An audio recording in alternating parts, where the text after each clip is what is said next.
When a phone keypad prompts with words to use, it's determining it using the frequency of the words entered, or how many other people are using it. When you see the drop in the word thou over the centuries, you know why it is hardly prompted today. And a word like the is the most used one among the 100,000 words in the English dictionary this day.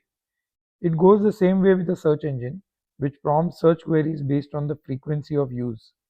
But a large language model, of which ChatGPT is a type, goes a step forward. It creates all new sentences by predicting words based on a model that's trained on large data, more than simply predicting it on the frequency of its use alone. It's very exciting, but also a place I thought I'll make a video on, primarily to field some questions and ponder over some boundaries of the technology. If this interests you and you have anything to say, please drop in the comments.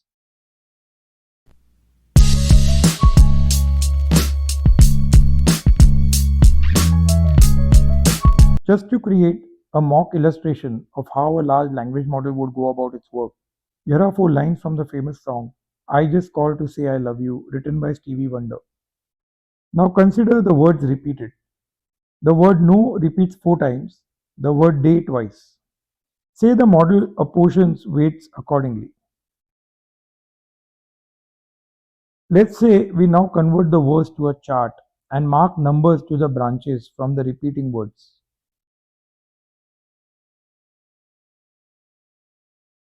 Following the right branches, you obtain the original song.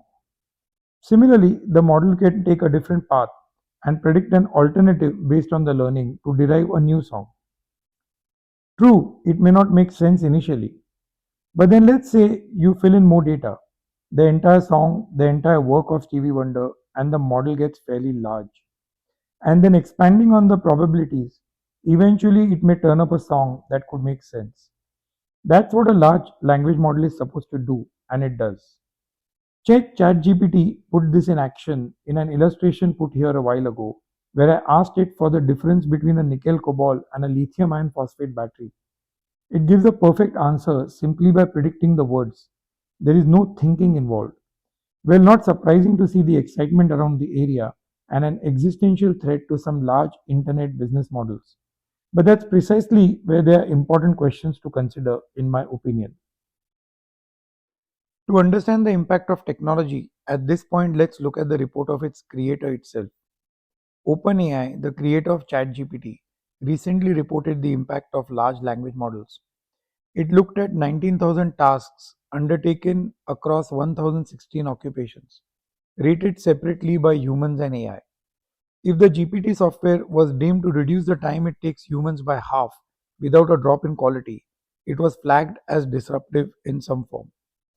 Additional software added, like linking bots to other APIs to perform tasks, indicated 4/5 of US workers having at least a tenth of their work being accomplished by advanced AI, half of the work of nearly a fifth of all US workers. And let me remind you, that's on the capabilities of the technology as on this day. These improvements and enhancements are insanely rapid. A deeper glance into the report shows the overwhelming impact on professions involving writing of some kind: legal, telemarketing, teachers, financial services, teachers predominantly of languages and history. I like to share here the pinch of salt that I will take this with. This, of course, is not absolute, and neither is the technology going to penetrate universally and together everywhere. I'm very certain that this study overstates to a large extent. The researchers may have missed the subtle human elements in many of these professions.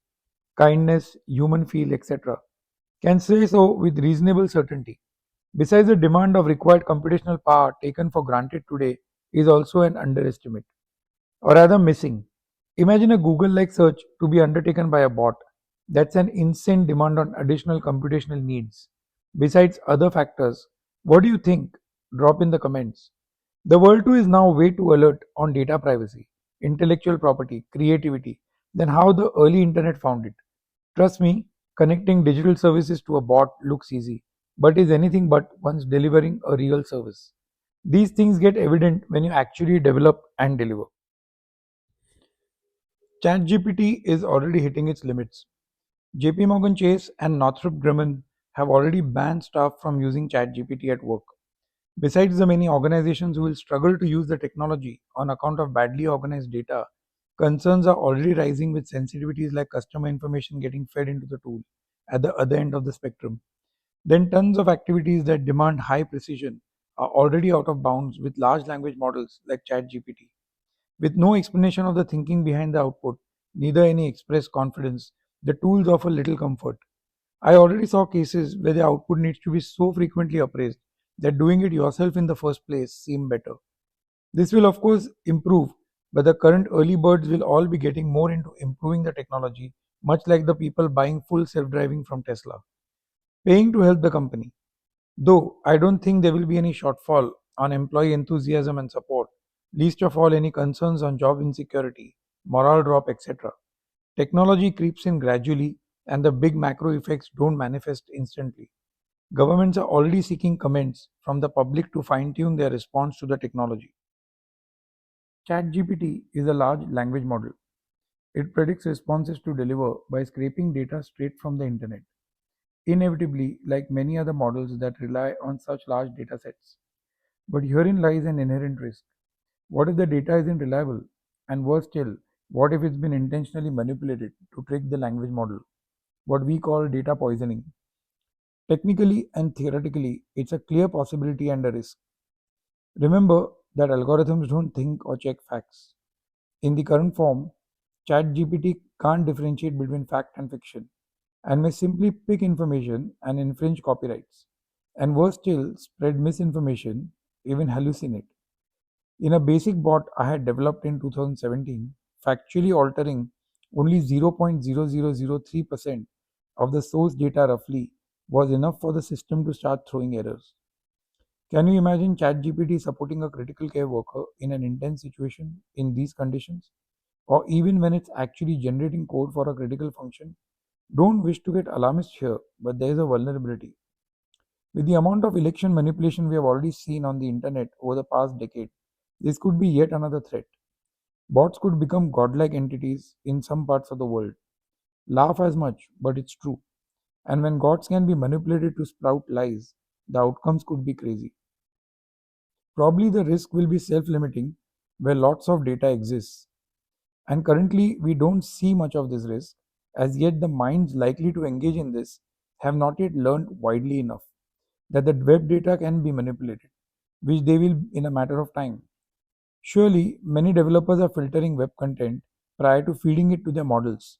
But what if an educational bot is strict against its safety measures, or a shopping assistant is strict into sharing payment information? Technology does not stop, of course, with all its imperfections. Points raised here are only for setting expectations right and for hopefully some proactive rules building. Thanks for watching. If you like this content, throw me a like below. And I look forward to returning for more interesting subjects like these. Have a nice one.